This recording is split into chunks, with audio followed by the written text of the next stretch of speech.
তাসকিনকে নিয়ে আশার বাণী শোনালেন বিসিবি। শ্রীলঙ্কা ম্যাচ দিয়ে এবারের বিশ্বকাপ মিশন শুরু করবে বাংলাদেশ দল।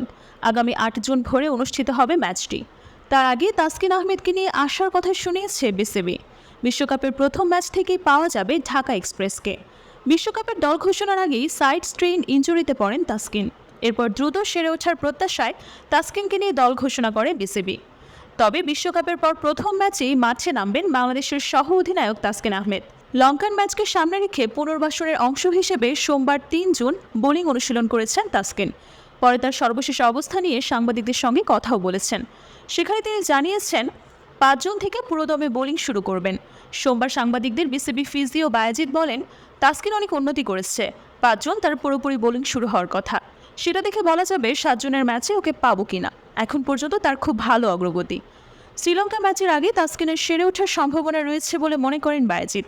তার প্রত্যাশা শ্রীলঙ্কা ম্যাচের আগেই শতভাগ ফিট তাসকিনকে পাওয়া যাবে। বায়েজিদ বলেন, তাসকিনের সম্ভাবনা খুব ভালো, এ কারণেই সে বিশ্বকাপ দলে আছে। এই ধরনের চোট ৪ সপ্তাহের মধ্যে সেরে ওঠে। এ ধরনের চোটের পর শতভাগ ফিট বলা যায় না, তবে অনেক ভালো অবস্থায় থাকবে সে। আশা করি ৭ জুনের মধ্যেই শতভাগ ফিট হয়ে যাবে।